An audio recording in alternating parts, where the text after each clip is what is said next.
Database mirroring and clustering. In this nugget, we're going to talk about the different modes that are available for SQL Server database mirroring and look at the differences between mirroring and clustering when you might use one over another. We'll also look at actually setting up database mirroring, including some of the fun errors that you can run into along the way and how to deal with them. And then we'll talk about how SQL Server clustering works, and I'll kind of walk you through the logical steps of getting it set up within an existing Windows cluster. Okay, let's talk about mirroring first. Again, quick review. We've got instance A, which has a database, and we've got instance B. And we have restored a copy of that database over here. So at this point in time, they're identical. This is going to be called our principal, and this is going to be called our mirror. When we set up mirroring, it's going to grab things out of the transaction log at the physical level. In other words, you can kind of think of it as looking, the mirroring process is going to look for new data to be written to disk, and it's just going to grab that raw data. It's not necessarily sending the actual transactions. That's called a logical way of looking at it, and that's what replication does. This is actually grabbing things at a physical level from the transaction log, sending them over here, and restoring them on the mirror. Now, you do have to have clients that are aware of this mirroring business. You can either use the SQL native client, or within the .NET framework, which we'll call the NF, the .NET framework, it's data provider for SQL Server. Both of those client technologies know about mirroring. So there's really two different modes that SQL Server can do mirroring with. The first is called asynchronous. And the way you'll see that referred to in the documentation is high performance. What happens is people start making changes. Clients are connecting to the principal, and they start making changes. Change 1, change 2, change 3. The principal sends those over to the mirror as quickly as it can, and the mirror starts applying those to its copy of the database as quickly as it can. But the principal doesn't wait for the mirror to do that. Instead, as soon as it gets finished applying a change, it tells the client, okay, I got it. Let's keep going and give me some more work. So it's possible for the mirror to actually lag significantly behind the principal, especially if maybe the principal is running on a powerful server and is taking in a lot of workload, but the mirror is running on a less powerful machine, and it's having to work harder to process that same workload.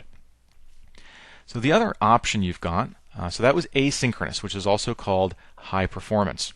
The other option is synchronous, which is called high security or high safety. In this situation, the client makes a change on the principal database.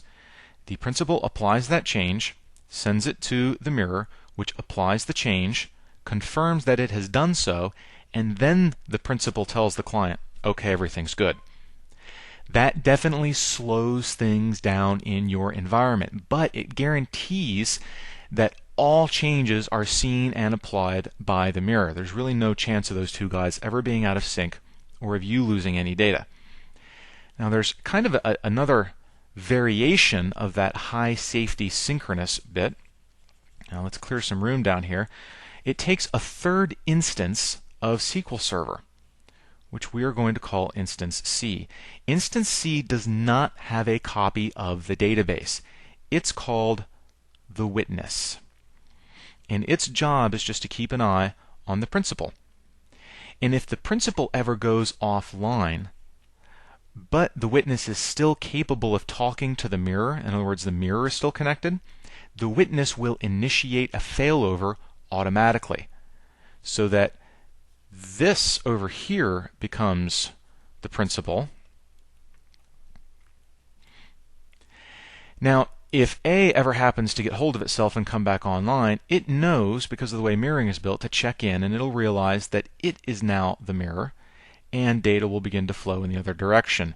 And in that case, the witness is now going to be keeping an eye on B. So that is referred to as high safety with automatic failover. Now, it's theoretically possible to have automatic failover, to have a witness in high performance or asynchronous mode, but it's not intended to be used that way. What happens in that case is we've got clients who are sending change, change, change, change, and then let's say one of them gets applied over here, and something goes wrong, and the witness kicks off automatic failover.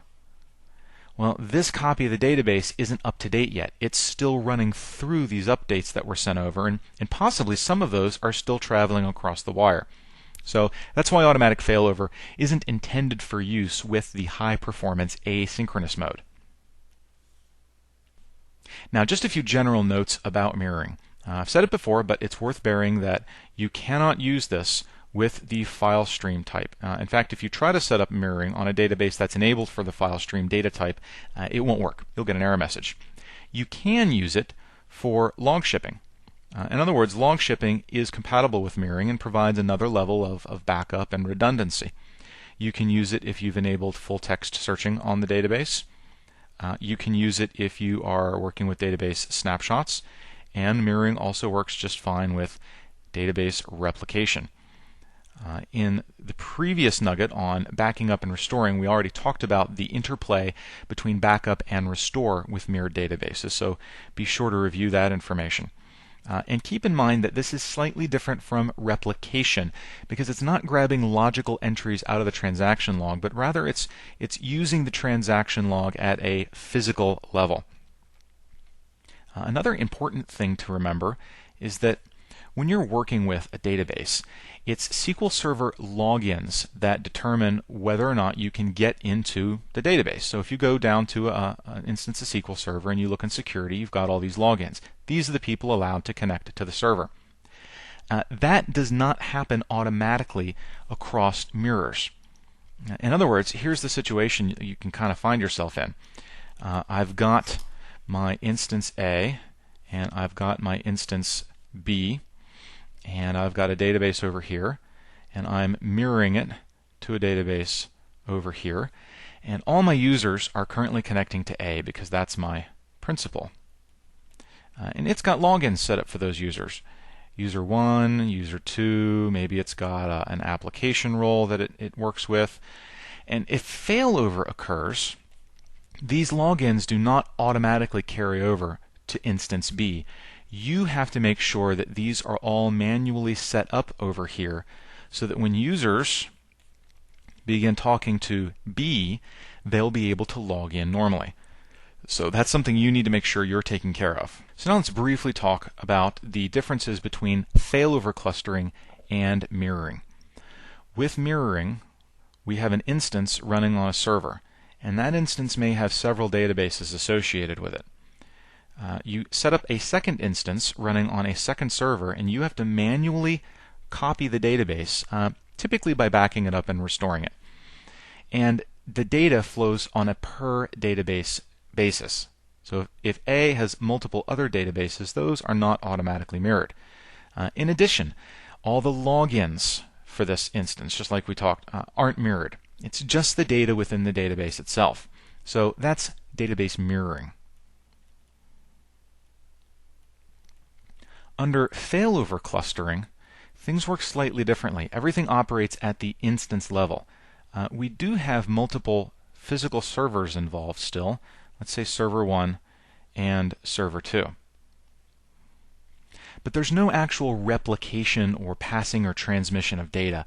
Instead, both of these guys see an external storage, such as a storage area network, and that's where the database files actually live. The SQL instance A might be running on server 1, and it's going to use the data from this storage area network. In the event of a failover, that same instance A will start up on server 2, and it will see the same storage. Because it sees the same storage, it's going to be using the same logins, the same everything else. It's completely transparent to your clients as well, because what clients are actually doing is connecting to something like server 58. It's a virtual name. And so whichever server owns the instance of SQL Server will also respond to that name. You don't have to use any special client software. You don't have to use the SQL native client. You don't have to use the .NET Framework data provider for SQL Server. It's all completely transparent because all the failover happens at the server side. With mirroring, though, failover is essentially something that happens client side. The client has to know, okay, I'm connecting to a mirror, and right now A is the principal, but oops, later that might not be the case. I might have to talk to B instead. So it's a little bit different. There's definitely more overhead involved in Windows clustering. You have to have this external storage. You have to use hardware that's compatible with the clustering hardware compatibility list. There's definitely more overhead involved in setting it up because you also have to be using Windows clustering, which means you have to be using the Enterprise Edition of Windows. Whereas with mirroring, it's a little bit less overhead. A little bit more work. The client has to be able to do some work, but you can use totally mismatched servers. They don't have to be similar hardware at all. They don't have to have any shared storage. You can do this on a per database basis rather than the entire instance. And you don't have to have any special hardware. You can use this on the standard edition of Windows and the standard edition of SQL Server as well. So just differences between sort of what they do. A little bit easier up on this end, a little bit more transparent down on this end, but a little bit heavier. So the only other thing you probably need to be aware of is versioning. When you set up a new mirror, both ends have to be running the same version of SQL Server. So in our case, it would be SQL 2008. But Microsoft recognizes that in an upgrade scenario, you're not going to be able to do that. Let's say I have SQL Server 2005 mirroring information to another SQL Server 2005 computer. What's the process that I need to go through in order to make this happen? Well, it's called a rolling upgrade. So the first thing we need to do is to put the mirror into high safety mode. That's its synchronous mode, and that is going to impact the performance if it was running in high performance mode. The reason we do that is to make sure that the mirror over here is as up to date as possible. Then we're going to force a failover to the mirror to make it the principal. Then we'll upgrade this machine to 2008. Then we'll force a failover to that machine and upgrade this machine to 2008, so that clients are never talking to the machine that we were actually upgrading. Once that's all finished, if you were running in high performance, then you can put it back into high performance mode. Another thing to remember during the upgrade process, if you were using the type of mirroring that uses a witness, you want to take that witness offline during the upgrade process only. Once the upgrade is finished, you can put the witness back online and get your automatic failover capability. But you want to be in full control of the failovers during that rolling upgrade process. You don't want a witness sort of doing it for you. Let's run through the complete process of setting up database mirroring. And I'm actually going to run through it in such a way that you're going to see some of the problems that are kind of commonly occur, and then I can help you understand what some of the solutions are. I'm a little bit less worried about getting database mirroring working in a perfect situation, and I'm a little bit more worried about making sure you see all the little things that can go wrong. So first thing I'm going to do is create a brand new, fresh database to do our mirroring with.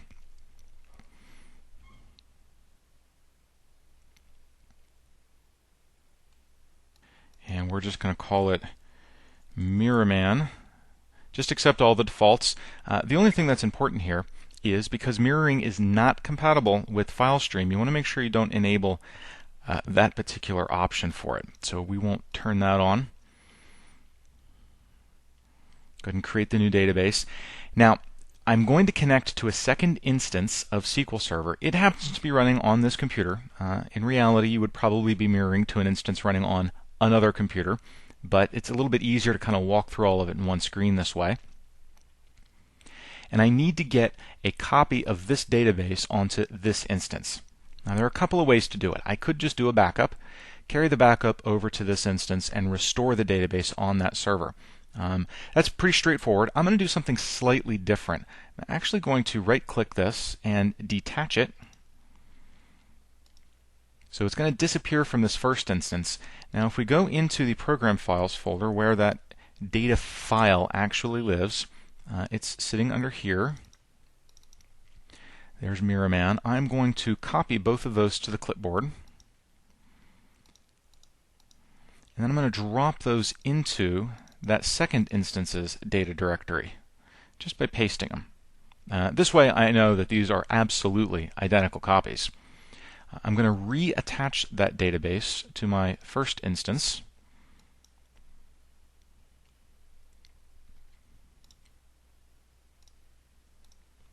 And that just takes a second, and there it is. And now I'll come attach the copy to the second instance. You just have to make sure, because I'm putting all these on the same one, that I make sure I go into the right folder to get it. Okay, so now they have identical copies. Next, I'm going to go to Tasks and mirror this database. The first thing that has to happen is to configure security on the databases. This is pretty straightforward, mostly an automatic process. The big decision you need to make is if you're also going to have it configure security on a witness instance. We're not going to do that. We're just going to go ahead. So one thing that's important is because I have both of these instances on the same physical server, I have to pick different ports for the mirroring. So the first one defaults to 5022 with an endpoint name of mirroring, so that's fine. The second instance, I need to actually connect to it, authenticate, and it's going to default to 5023 and mirroring. Something very important. The Windows firewall will by default block that listener port. Even if they're on the same server, the traffic is actually going out onto the network and back in, so you need to make sure that the firewall is configured appropriately. And the next thing you do is you specify the service accounts that are being used for each of the server instances. Now, because I do not have them configured to use domain accounts here in the lab, I'm going to follow the second sentence. If the accounts are non-domain accounts, or if the accounts are in untrusted domains, leave the text boxes empty. So we'll finish. All that's going to do is configure security. This is not actually going to go forth and start the mirroring process, but it is going to talk to either 2 or 3 instances if you asked it to configure a witness and get the security set up. Once that's done, it will offer to start mirroring. Now if you say no, you can always come to the Database Properties dialog, go to the Mirroring tab, and just tell it to start mirroring. You'll notice here in the operating mode, once mirroring is started, you can configure high safety, high performance, or high safety with automatic failover. So let's just click Start Mirroring, and we get an error. It says that database mirroring cannot be enabled because the MirrorMan database may have bulk logged changes that have not been backed up. The last log backup from the principal must be restored on the mirror. Well, that just happens to be a little bit of a gotcha that I walked you into because I did the detach attach thing. So let's kind of go back. That's actually a very common mistake that folks will make. Definitely something that's a little bit of a gotcha. I'm going to go over here to Task. I'm going to back up my principal. Let's do a full backup. Let's put it in a location where I'll be able to find it again. And we will hit OK to create that backup. Now we're going to come down here to the secondary, the mirror, go to Tasks and restore the database. And we need to restore it from a file. So we're going to pick that file from the backups folder. There is mirror.back. Click OK. And we are restoring it to the same database, so let's go ahead and click OK to restore that. Go find the OK button down here. So the restore completed successfully. Now let's go back and see if we get any other problems starting mirroring. So we'll go to mirroring, and it's ready to configure security again. No witness. Yes, we need to connect to our second instance. All set up. So it's making us run through this wizard, but in fact all those endpoints are already set up, and you can see that that process went much more quickly. And now I can try one more time to start mirroring.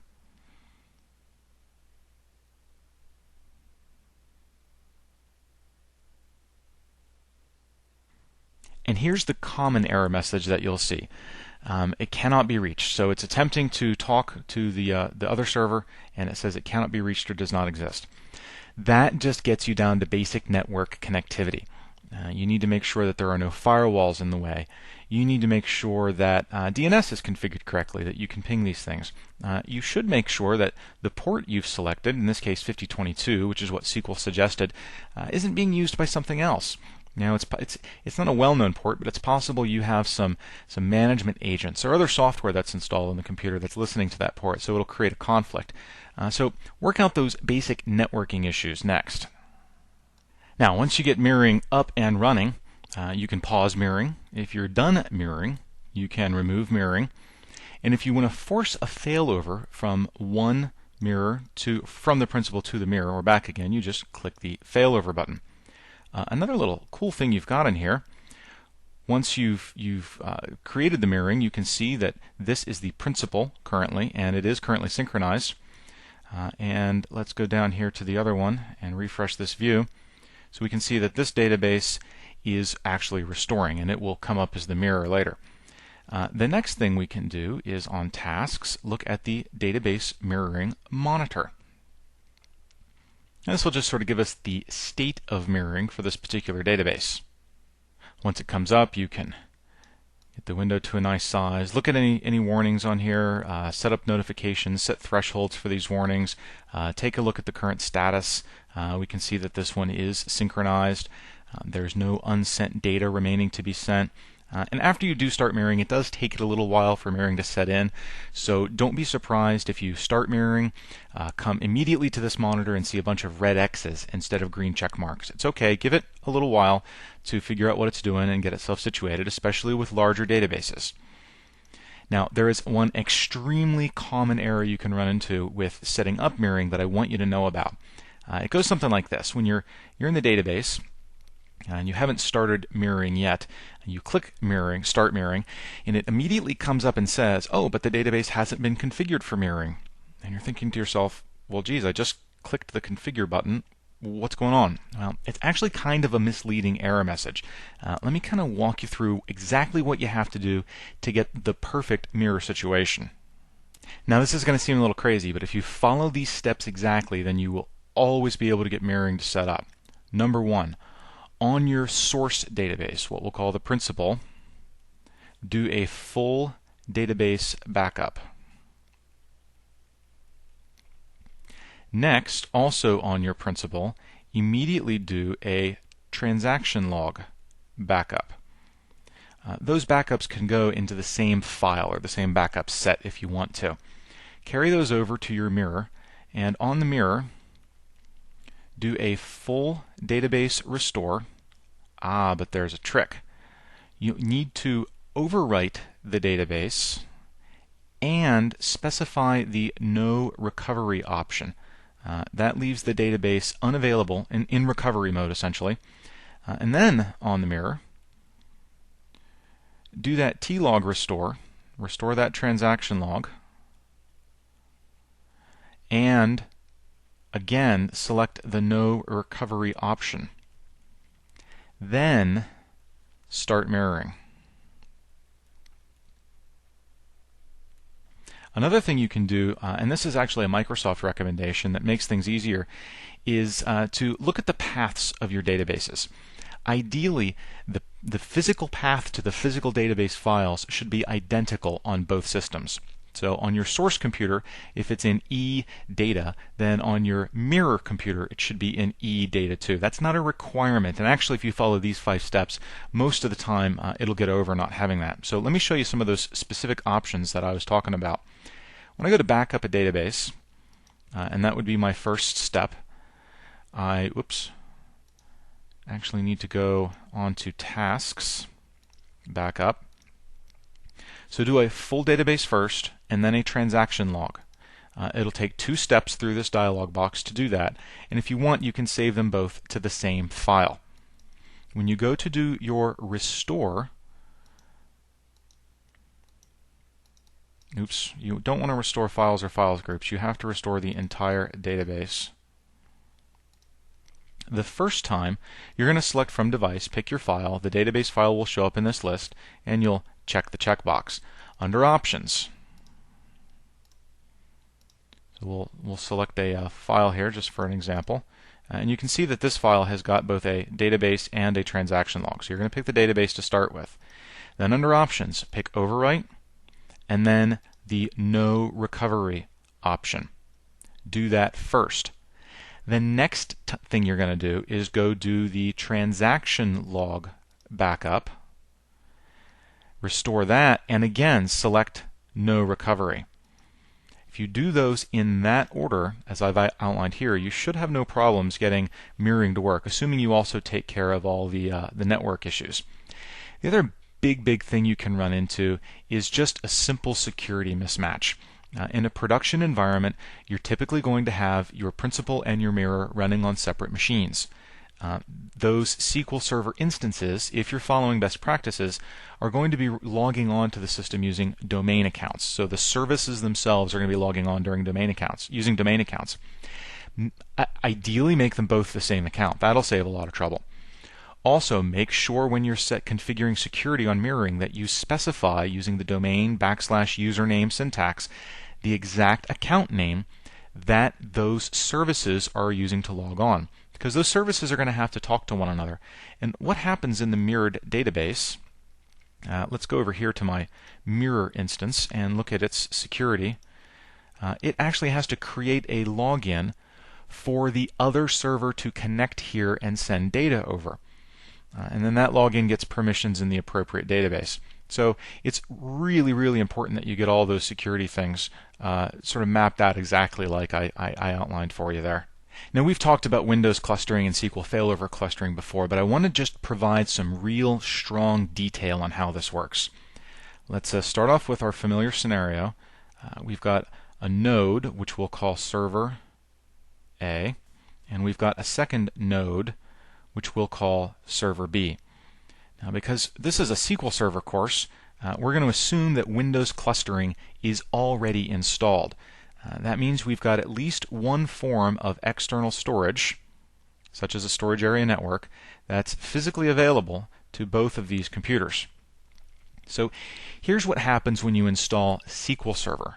You're going to start by installing a node, we'll call it node A, or an instance on one of your nodes there.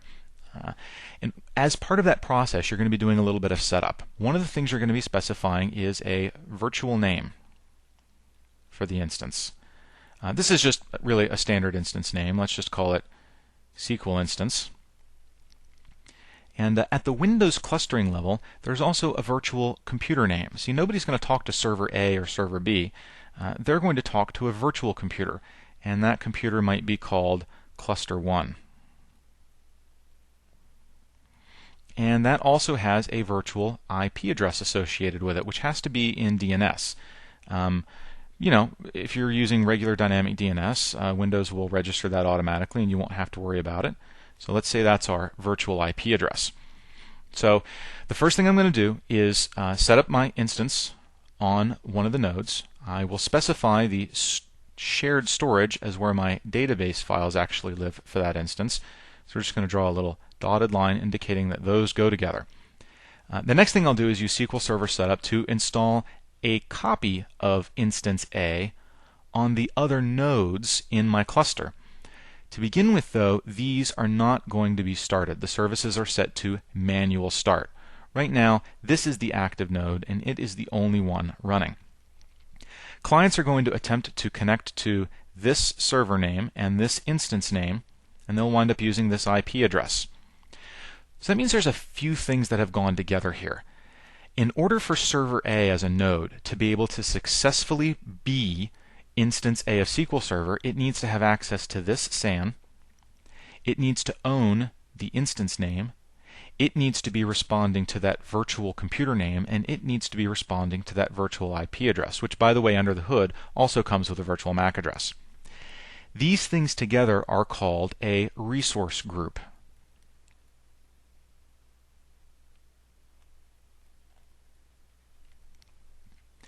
There's also a connection, separate network connection between these two called the heartbeat. And that is just really where Server A, once every second, says, I'm alive, I'm alive, I'm alive. And as long as Server B hears that, then it just sits there completely passively. Once Server B stops hearing that, though, if that heartbeat goes away because Server A has crashed, then Server B is going to begin a process of seizing the resources that used to be owned by that physical machine. It's going to seize the SAN so that it now sees that storage space. It's going to seize the virtual instance name. It's going to seize the computer name. It's going to seize the IP address and the MAC address. It's going to start responding to the name Cluster 1 on this IP address. And it's going to start that instance of SQL Server that goes with all this. It takes about 30 seconds for that all to happen. So actually setting up clustering once Windows Cluster Service is installed is really a lot like setting up SQL Server when it's not a cluster. You just have to be careful where you specify for storage, and you have to recognize that you have to run the setup process first on one node and then again on each subsequent node in the cluster that's capable of hosting that particular instance of SQL Server. To tell you what I'm talking about with capable of hosting, let's say I've got cluster node A, cluster node B, and cluster node C. Now I set up SQL Server, my first instance, and I install a second instance. Then I come over here to B and I install a copy of the first instance and a copy of the second instance. Then I go to C and I install a copy of the first instance, but I never get around to installing a copy of the second instance. I don't have to. If server A crashes, that instance of SQL Server within this cluster, those instances will have a preferred place to live. I might say that node C is the preferred second home for 1, and 2 has nowhere else to go because it's not installed anywhere else. If C also dies, then instance 1 could also start up over here, and server B might not be very happy about that, and the performance might not be as good as if they were separated. But the point is that I'm running something rather than not running anything at all. So that's how Windows clustering works at a high level, and it's how SQL clustering works, SQL failover clustering. Setting that up is very difficult. It's not something you're necessarily going to be able to do in a lab. VMware Workstation and Virtual PC, for example, don't support that, although VMware Server and Microsoft's Hyper-V servers, such as Virtual Server, as well as the new Hyper-V and SQL, Windows Server 2008, they do support creating virtual clusters. So if you want to play with it in a lab environment, that's probably a good place to experiment and run through the setup process on your own. In this nugget, we talked about the different database mirroring modes: high performance, high safety, and high safety with automatic failover. We looked at the differences between mirroring and clustering. Clustering takes more hardware, more setup, enterprise versions of the software, but it's a lot more transparent. It supports things like the file stream data type, for example, because all the storage lives in that one spot. It doesn't have to get copied around. Mirroring is more of a software solution, lives entirely within SQL, works on the standard editions, works with a little bit less hardware, but it's less transparent to the end user. We walked through the process of setting up a mirror, including some of the more common errors you can get across, and the guaranteed 5-step guide to getting mirroring working. And we looked at an overview of how clustering works, including the logical steps necessary to get SQL Server clustering working on an existing Windows cluster. I hope this has been informative for you, and I'd like to thank you for viewing.